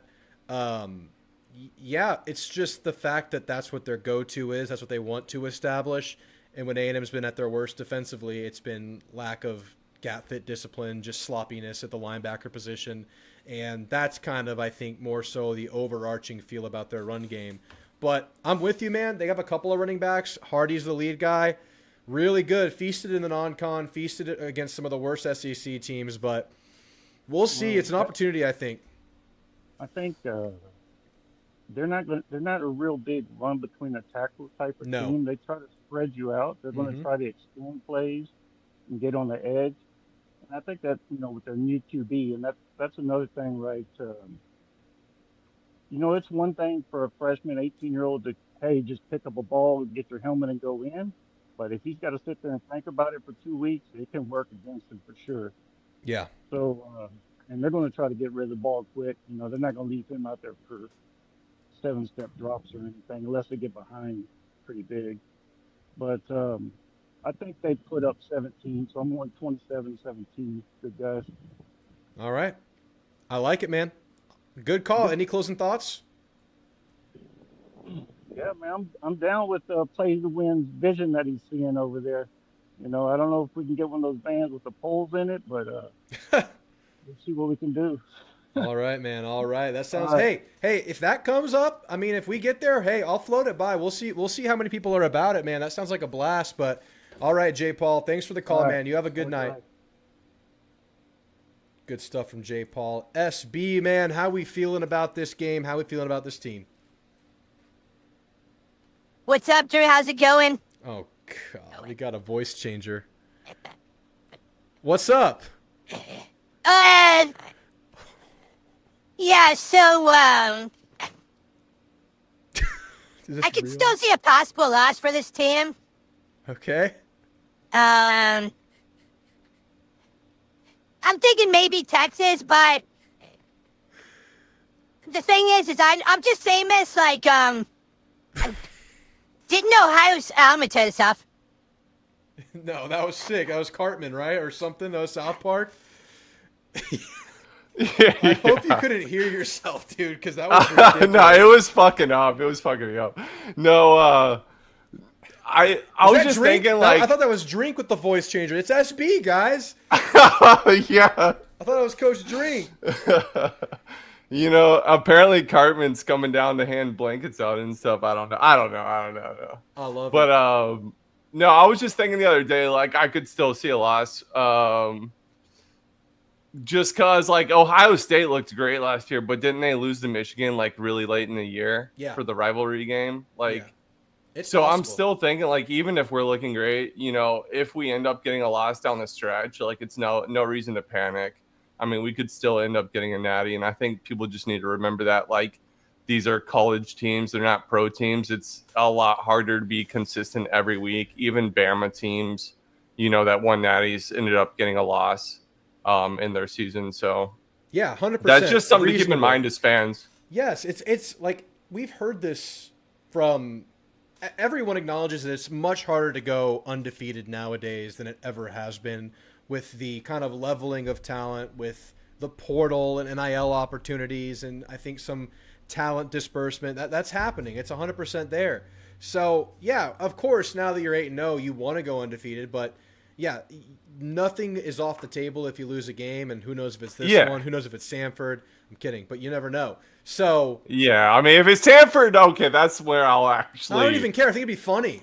You win every other game, No, but you I lose to would, Sanford? because Sanford means like Sanford. All we have to do is show up and be physical. We should win, and Yeah. if we're not at least showing up and being physical, then we might actually have some major problems. But if we show up against like Missouri or I mean South Carolina again, I think they're having such a problem with the offensive line. I have trouble, but if we show up against Texas or Missouri and they play well and we just lose because they play really well, there's no reason to panic, kind of thing. Or we just have an off day and things just aren't working, and it's just like, for whatever reason, that was like our game of the year where we just could not get it going. Yeah, it's very So, possible, and we've seen this team in off days. We saw an offensive off day versus Auburn. The defense had their backs. We saw a defensive off game versus Arkansas.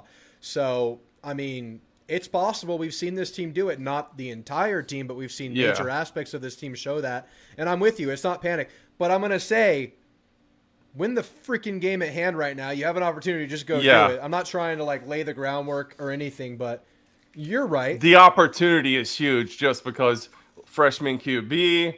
So, and then if we get this win, like the playoffs just seem like we're definitely going at that point, because then we just got to get a win versus a South Carolina team that's really struggling. So, yeah, but I was just throwing that out there, like, just FYI, everyone, if we pick up a loss down the stretch, like, don't start hitting the panic button. We've seen the Bamas do it. We saw Ohio State do it last year. So, yeah, no need to, like, act like the season's over or like this team can't even go win a natty after it. But anyways, but having said that, the whole thing about this game, let's go. Yeah, but this game, like freshman QB, like we gotta.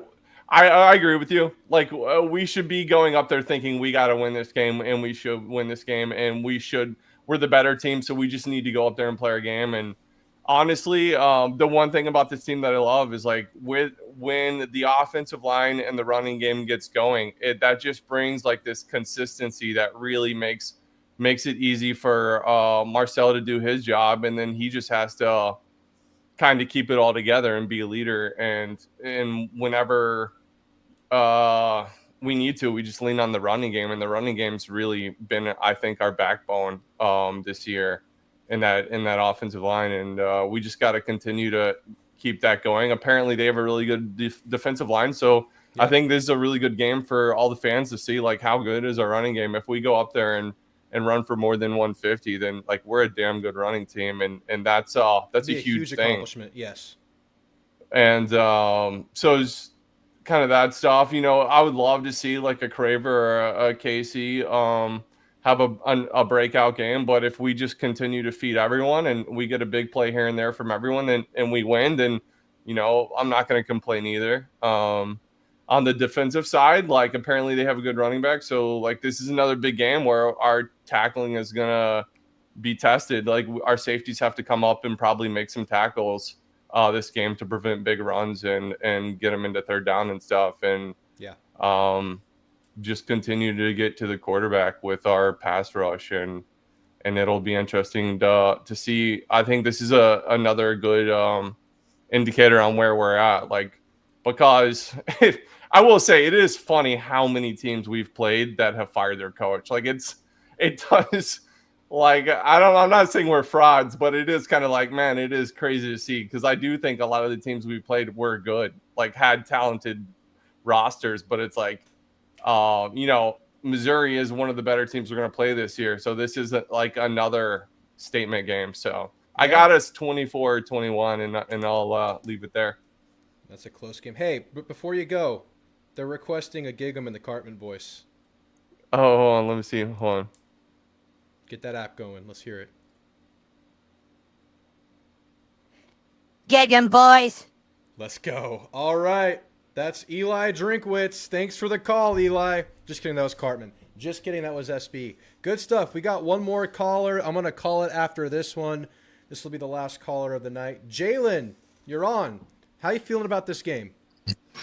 To be honest, I feel good. I'm gonna keep it very brief. Honestly, from an offensive standpoint, I honestly think we have it in the bag. We were kind of iffy with Colin Collins' play calling last year, but that was just simply with the weapons that we had. So I think honestly, with us making those transfer portal moves, getting KC and all them guys, it kind of opened up the way that he calls his plays or whatever. And I think honestly, I see A&M kind of eating within the 15 to 20 yards range and kind of, opening up Collins' play calling in a way. So I think Collins gonna get real, real freaky this weekend. Let's go. We're gonna get freaky. It's so true because A&M has obviously great talent everywhere, but their best attribute is that they have so many very dangerous weapons. It creates so many leverages for Colin to work with. It creates so many opportunities for deception kinds of plays, and I like it, man. That's A&M's bag right there. That's their mantra. It's that the ability to beat you in so many different ways. So, how you feel on the other side of the football? Honestly, I think this game is really just one in the trenches defensively. So, I think personally that Missouri's going to try to follow the Notre Dame game plan and kind of like run outside of the tackles because I'm going to be honest, we're kind of getting killed that game. But, that's Jeremiah Love at the end of the day. Yeah. And he's been doing that all season. But I've seen Alabama's front seven be able to stop the run game. So, honestly, I think we'll be able to. I just want Cassius Howell to get at least 2 sacks. Dude. I just love seeing Cassius Howell. I know. There's that LSU game when he got that first sack and did that dance. Oh man, he's been doing dance, the jawing at the tackle, man, that was a show. Yeah, I love it. You get them in 3rd and long, you're gonna get it. That's where they're at their best. So we'll see if they can do it. Having said all that, Jalen, what's your score prediction? I'm going to be honest, and I may sound crazy. And honestly, I'm not taking weather into effect, so I'm going to go 44-28. 44-28. The 40 streak continues. And you know what, Jalen, last week we had a very bold and crazy score prediction. Get the Marcel Reed card and make the Hall of Fame. So sometimes it pays to be bold. Sometimes it pays to be different. We'll see, man. We'll see. Thanks for the call, Jalen. You have a great night, Gig'em. Yes, sir. You too. All right. Good stuff. Good stuff. That's a show. Real quick, you know what we like to do at the end of the show? Go through some of the games across the country and get our picks out there. Noble, you want to go through them with me? Yeah. I guess, can you hear me? I didn't realize. Yeah, you're still in here. You're still in here. We got you. All right. Let's look at these SEC games across the country before we get out of here. We'll also look at Texas Tech and BYU. That's a good one. Yeah, we got some interesting games this weekend. Georgia Big weekend. On the road at Starkville. Is there any Starkville magic in the chamber left? Because it felt like they burnt it all against Texas. What do you think? I mean, they got their first conference win last week with some help from the SEC officiating, from what I understand. 18 flags on Arkansas. 18? Yeah, that feels diabolical. They're determined to make sure Petrino doesn't coach in this conference again. I guess, man. I mean, that's wild. But, hey, Georgia's not a perfect team, man. They've showed some No, they're flaws, not. but what they do is they win. They find the way. They win. Find a way late. So if this game Impressive. starts competitively, I'm not surprised at all, and I'm not wavering from my pick of Georgia in this one. I got Georgia winning. Do I have them winning without covering? At 9.5. The thing is, like, we've seen them like Ole Miss gave them everything, and Georgia still covered. It's nuts. Yeah, I know. Georgia basically covered against Florida. I had Florida +7. I was so glad Gunner took that. I did too. He's like, he just saved all of our Florida picks, man. I'm I know. Gunner Stockton's a real one. I got Georgia winning by 10 or 13. How about you? I say 10 as well. Yeah, I think Mississippi State's improving. I'll give them that much. But Georgia just, I mean, they're inevitable in their own kind of way. Yep. Citadel Ole Miss, disgusting game. We'll skip it. Auburn at Vandy, post Hugh Freeze, post Peyton Thorne. What's his name? Backup transfer is going to be starting. Let me check his name. I forget his name. Ashton Daniels starting. Yeah, Ashton Daniels, yeah. Is there some post-coach firing juice here? I think so. I think, what's the spread? Vandy 6.5? Yeah. I think Auburn at least covers that. Really? The thing is, Auburn is so talented. It's insane. And their defense is actually, I think they're like a top 3 scoring defense this They're year. really good. It's really kind of nuts. I'm sad that we couldn't have skewed that number a little bit with our own score points, but at any rate, I think I will say, I think Texas kind of exposed Vandy a little bit, because Texas does have a good defense and Vandy has a particular way of doing things. I'll give Vandy the credit of making an almost comeback in the fourth quarter, but That being said, I think the Auburn defense is for real, and I do think there's an interim head coach bump after that part is real. So I'll at least give Auburn to cover. Man, that imagine if Auburn wins this game after firing him. But Vandy could not tackle players in space. Can Auburn get Singleton in space? Can Auburn get Cobb in space? Can Auburn get the ball to Coleman? Are they all playing? I haven't checked the injury report. But I mean, there's Hugh a path Freeze was here. the play caller, so he clearly wasn't doing a good job. You'd think that'd get better by itself. Yeah, and we saw Vandy versus a good front seven, not Texas, not counting that game, but before at home against Missouri, and they largely bottled that running game up. They bottled Pavia up. I think statistically, Missouri was actually the better team statistically. Auburn has the front seven to do the same thing. Man, though, this feels like a get-back game for Diego Pavia, Mr. Intangible, Mr. Get It Done. Yeah. I'm gonna go Vandy to cover. Vandy wins by 7. Vandy wins by 7. All right, yeah, it's 6.5, yeah. All right. Hey, similar spot, LSU at Bama, but I think Bama's a few ticks ahead of Vandy. I think we saw that. Yeah. I think, what does LSU even have right now? They're just not functioning. They're talented, but there's not one part of their team that is functioning at a high level right now. And I don't know if I get that interim bump that I'm seeing for Auburn, who's clearly talented, who's already really good on defense and has been all year. LSU's been pretty bad since losing Whit Weeks defensively. They have not been the same. And we just dropped 35 unanswered on their heads. Yeah. Is Weeks out for this game too? I think he's doubtful.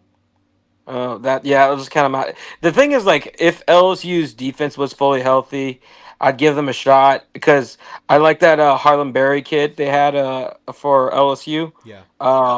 And Alabama's run defense is good, not great, but they just they'll play with their hairs on fire for about a half, but Alabama's going to take care of business by the second half. Jacob Brewer makes a good point. With Ole Miss unable to get up for cupcakes, I would strongly look at taking Citadel to cover. Let's see what. Actually, that's a very good point. There's no line for this game. What? That's diabolical. This is just according to ESPN. ESPN doesn't know ball, so maybe we'll find a line and we're gonna bet it. Yeah, I love that. There's a line. We'll find it. Florida at Kentucky, gross game, nasty. That's game. So nasty. Do you want to say anything about it? Not really. Yeah. Give me Florida and the talent to cover all. Florida. I mean, yeah. I will say Kentucky's been scrappy, like as scrappy as a losing team can be. Good D-line. Yeah, they're scrappy. Give me Florida here. Let's look at a couple of other ones we want to see across the country. Obviously, we got BYU Tech. Give me Texas Tech at home in this one, man. Give me Texas Tech by a couple of touchdowns. I really like the defense. I really like what we're getting with the quarterback coming back. What do you have? I think so too. I think the best defense or Russian defense that BYU's faced is the 55th, and they're going to see a giant scale up. And quite frankly, I've been betting against BYU against all season, so I might as well keep it up. I think BYU they're the number 2 or number 3 team in turnover margin, and that's just there's some skill to it, but also it is a ton of luck. Like the fact you're +2, +3 in a turnover margin against that can't keep up. And on top of that, I think I don't know if you saw. First of all, Texas Tech is going to get up for this game, but there's a solid chance that George Strait is at game day. No way. Yeah, so George Strait made an announcement, and it's like a poster, very West Texas looking, and like announcement coming soon, and I can't remember the other indicator from Texas Tech side. Oh yes, it was a picture of a cowboy hat on the field. So Cody Campbell threw some money at that. That would be insanely sick. I'm gonna watch every moment of game day if that's the case. I'll be here. I'll be watching. Maybe we'll go watch party for the college game day picks, dude. Yeah. I have a question. If BYU wins this game, beat number 8 Texas Tech. Texas Tech clearly a very talented, good team. Will they jump Bama or Georgia? Will they jump anybody in front of them? Yeah, they will because they're still undefeated. And then this will be a top 10 win at this point, on the road too. So they'll jump Alabama. Won't That's insane. jump. There's a shot they could jump us. Actually, I don't think so, No, but they wouldn't jump an undefeated. I think they would jump a team with a loss, but Just because, Yeah. first of all, like we're a good eye test team, but second of all, like I talk about the top of the pole friction. Like there's not a lot of movement up there. You're pretty Agreed. stuck up Yeah. there if you're an undefeated. I like team. I like where we are. I like where we are. But all right, Noble, we'll call it there, man. Thanks for picking the games with me. You have a good one, man. We'll talk soon. I'll see you You at the too. watch See y'all party. Saturday. Let's beat the hell out of Mizzou. Let's do and it, everyone man. else. Let's beat the hell out of everyone. Later, Noble. All right, guys. Thank you so much for being here at the pregame show for Missouri. I will see you guys probably around noon on Saturday. I'll go live here. We'll watch some of the morning games, and we'll get amped up and ready to watch A&M take on the Tigers of Missouri. Before you head out of here, make sure you're subscribed to the channel. Just double check. Make sure you've hit that sub button. If you don't plan on coming back, you hated the show, it just helps me. You'll forget about it. Just set it and forget it. Thank you so much for being here, guys.